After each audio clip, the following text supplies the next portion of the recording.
kapatid, kung ano ba ang titong sa panahon. Ayun. Kaya ang ating binasa kanina. Alam niyo mga kapatid, na yung titong sa panahon ni Jesus, wala pang kombinasyon. Nahulog na bit. Yes, at yung titong mga kapatid, ito yung sakit na nakakahawa. Amen. Na sakit sa ilong, na pwede siyang, yes, sa ilang, na mauubos siya mga kapatid, lalo na sa infection. Yan yung kitong mga kapatid. At kapag yung kitong sa panahon dati, ay na-isolate po yan. Iniwala yan mga kapatid. At naghingi po ng batas yung Jewish mga kapatid, o yung mga tao sa Hudyo, mga Hudyo, na kapag ang isang tao ay may kitong, kailangan sumigaw sila. Ang kapag may mga tao mga kapatid, kailangan sumigaw sila ng marumi, marumi. Amen. Even considered sila as marumi. Dahil sa kitong mga kapatid. Amen. Praise God. Okay? Isolated po sila mga kapatid. Hindi sila hindi makihalubilo sa mga taong walang kitong. Kasi baka makahawa sila. Kaya sa pamilya nila, i-isolate yan sila mga kapatid. Paano kaya yung feeling ng isolated ka? Mga kapatid, hindi lang yun. Ang dami mong maiisip mga kapatid.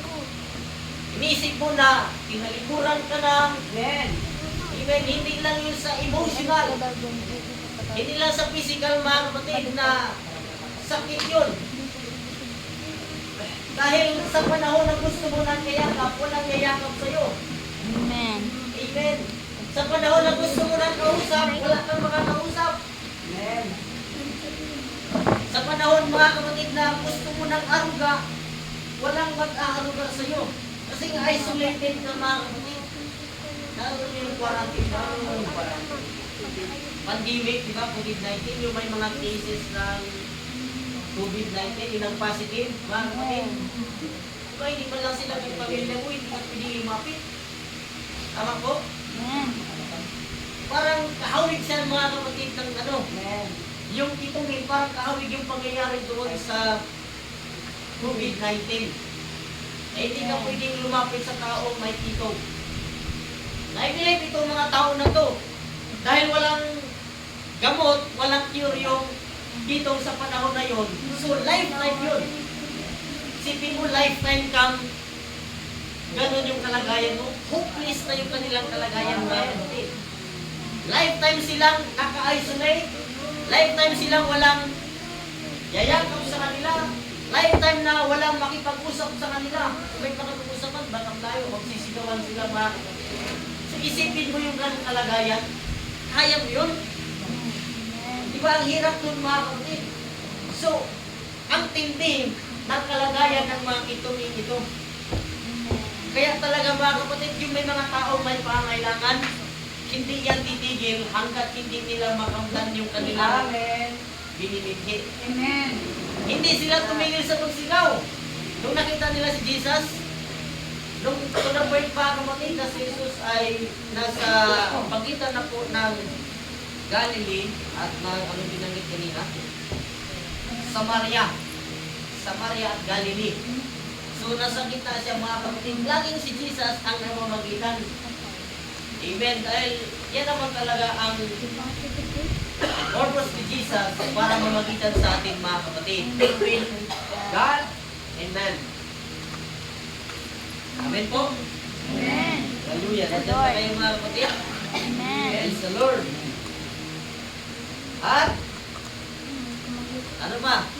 Yung ganung kalagayan mga kapatid, nabanggit ko kanina na kapag yung pangailangan ng isang tao, hanggat hindi namimit yun, hindi siya titigil.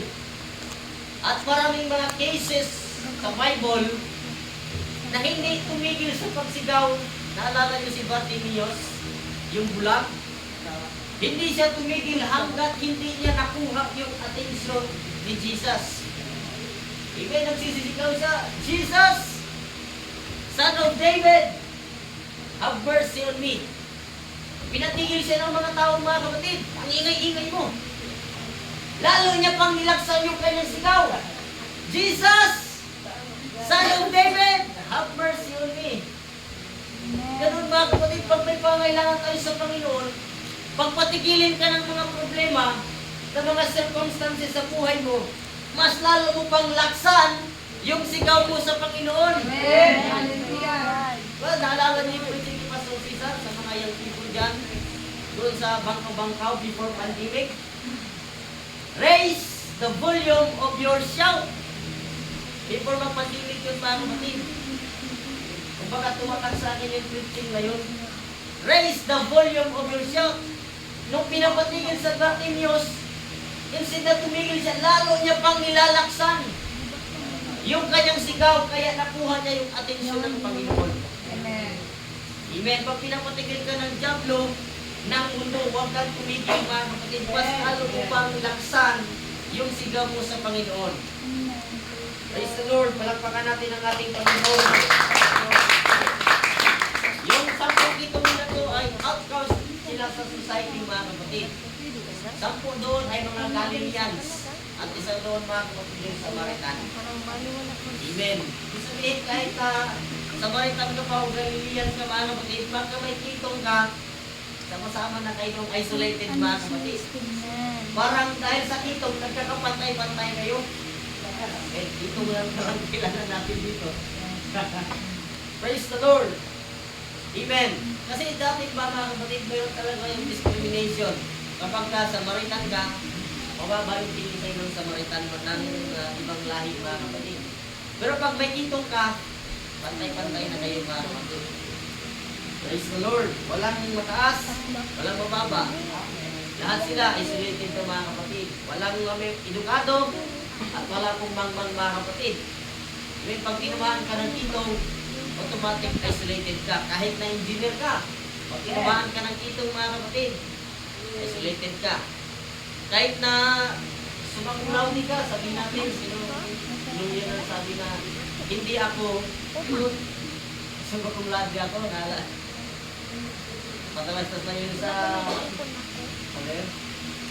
Sa sinabi mga kapatid, yung hearing mo yun, may batang na doon, yun ginakasama yun dito. So kahit teacher ka, kahit ano pa yung profession mo, sikat ka, pag tinamaan ka ng kitong mga kapatid, automatic isolated ka. Even magiging mababa yung value mo. So, kasi pagka makinis ka, okay yun. Praise the Lord. Dahil sa bag, tumugon si Jesus, humayo kayo, ipakita ninyo ang inyong sarili sa mga saserdote. At itong ina to mga kapatid, pag nakikita sila ng mga tao, pag sumisigaw kasi hindi sila po yung marumi! Sisigaw yan yung may mga kitong. At iiwas na po yung tao mga kapatid. Pero yung tao ito, nung nagsisigaw sila ng marumi, kahit nagsisigaw sila ng lumayo kayo sa amin. Pero mga kapatid, mayroong sinabi sa Biblia na tinutumbok sila ni Jesus. Instead na iwasan sila ni Jesus, lalo silang tinutumbok ni Jesus. Amen. Amen.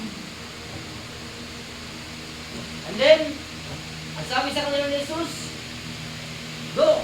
Pumunta kayo, magpakita kayo, o kumonsulta kayo sa mga saserdote, magpatingin kayo.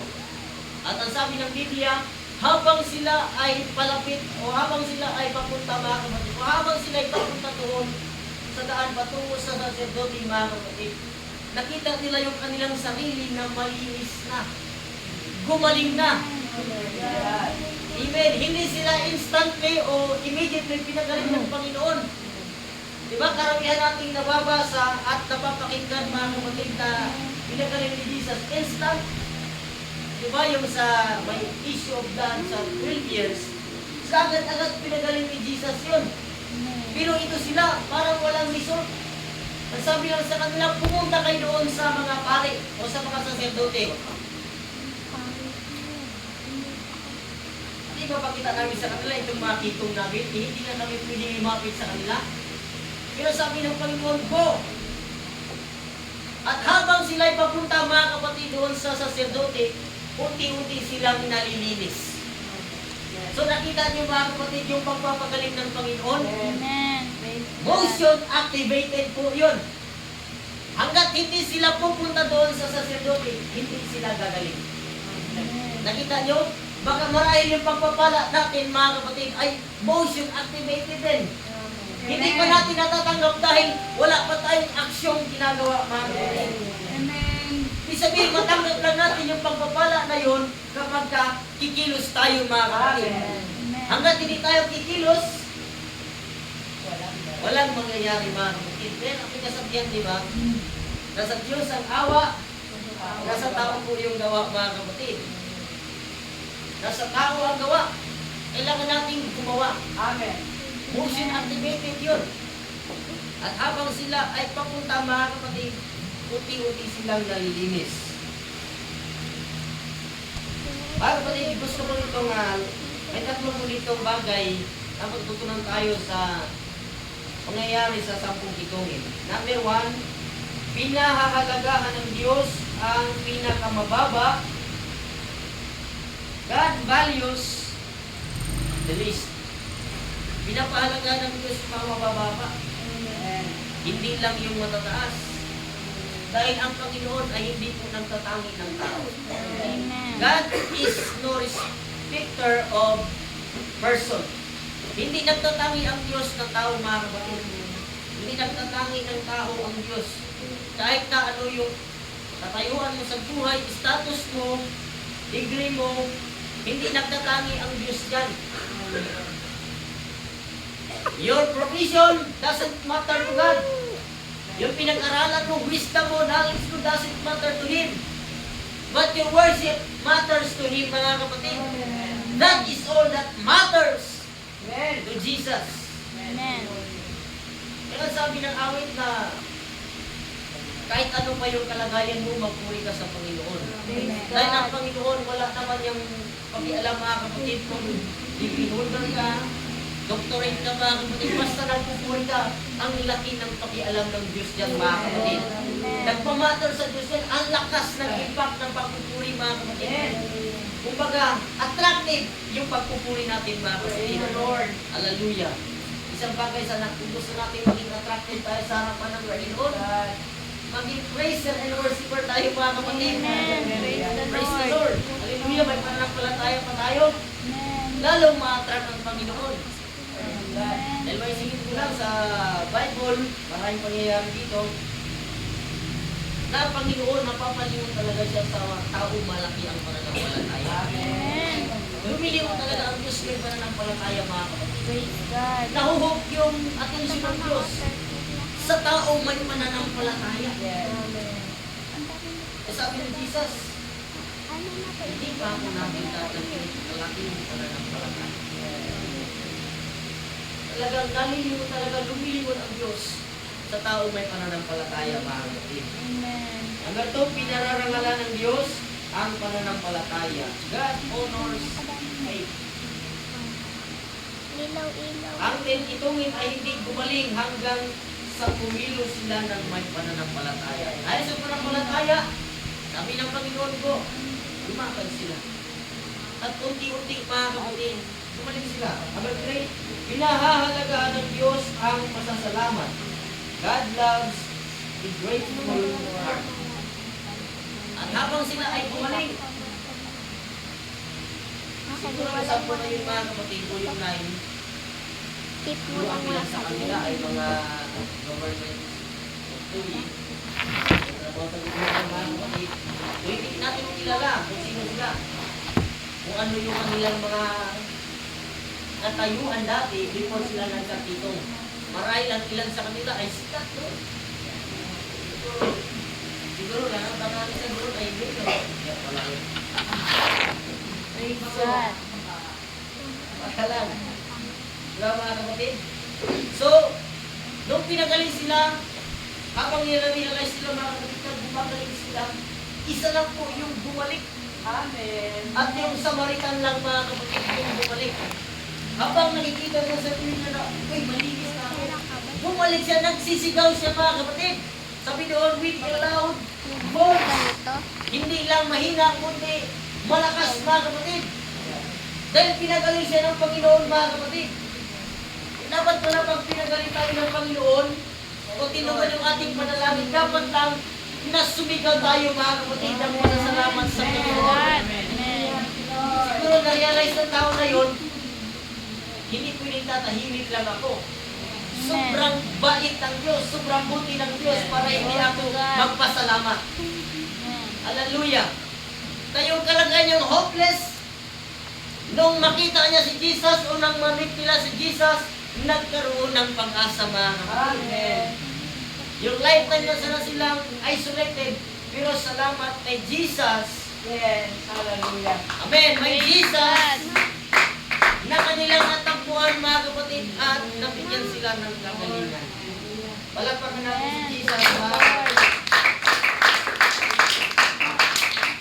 At isa lang yung bumalik. Sabi ng Panginoon, saan na yung siyam? Di ba 10 yung pinagaling? Bakit nas isa na lang ang bumalik? 10% mga kapatid. Diba? Kailangan ibalik natin yung pasasalamat sa Amen. Panginoon. Amen. Yung 1, yan yung 10% ng 10. Amen. Kaya, yung iba, siguro bumalik sa pamilya, yung siya bumalik sa trabaho, bumalik sa pinanggalingan nila, bumalik sila sa nanglangit sa kanila, may kitong, at kung kumili sila sa kanila. Bakit pa nilang langit sa akin dati? Tingnan mo ako ngayon. Yung sinayang mo, bumalik. Yung sinayang mo, ito na, makinis na. Praise the Lord. So, huyog ka ngayon. Isa lang po yung bumalik mga kapatid. Amen. At ang 10% para sa Diyos lang yan mga kapatid. Amen. Kasi yung 1 and 0, gantingin po yan sa Diyos mga kapatid. While 0, dinoon siya as infinite. Infinite mga kapatid. Ang Diyos lang yung walang pasimula at walang katapusan. Ang sabi ng Biblia, ang Diyos ay nagmula sa walang pasimula at walang katapusan. From everlasting to everlasting, Thou art God. God. Before tayo nasilang, Diyos na siya. Amen. Before tayo nagkaisip, nagkamalay, Diyos na po ang Panginoon. Amen. Bago pa naitatag ang mundo, Diyos na po siya mga kapatid. Amen. At kung magtatanong ka kung saan ba nagmula ang Diyos, ang sagot, ang Diyos ay nagmula sa walang pasimula at hanggang sa walang katapusan. Ang hirap unawain yan. Ang hirap itindihin sa ating kong sariling pagkaunawa. Ang Diyos ay nagmula sa walang pasimula at hanggang sa walang katapusan. Praise the Lord. Palakpakan natin ang Panginoon. Verse Isaias, verse 18. Magpasalamat sa lahat ng pagkakataon sapagkat ito ang kalooban ng Diyos para sa inyo kay Kristo Jesus. Kung babalik ka ng pagkasalamat mo, ng pagpupuri mo sa Panginoon, dapat lang mga kapatid. Amen. Dahil ang buti ng Diyos, napakabuti ng Diyos. Hindi talaga tayo pwedeng manahimik lang sa lahat ng ginawa ng Diyos mga kapatid. God. Even sa lahat ng mga testimonies natin, mga patotoo, yan ay mga piklat yan ng kabutihan ng Diyos. Diba ang sugat, may piklat talaga yung mga kapatid, at may piklat kayo hindi na nakukura. Tanda yan ang kabutihan ng Diyos mga kapatid. Amen yung pagpapasalamat natin. Amen. Okay lang kayo? Lord. Amen. Praise the Lord. So, right na tayo mga kapatid. Lord. Mahaba na. Amen. Praise the Lord. Hallelujah. Mabuti po ba ang Diyos ba? Amen. Hallelujah. Hallelujah. I hope mga kapatid na meron po tayong punot na aral mula sa Thank you, Lord. Kapag pinagpapala na tayo ng Diyos, kung yung mga panalangin natin, Nakita mo na yung first masa 20 and 20. Ano 2 minutes, mga 10 na mag-appear bigla-bigla ng ganon. lahat ng meron tayo ngayon sa mga oras na ito, Amen. seconds, sunod ganun ulit 10 seconds.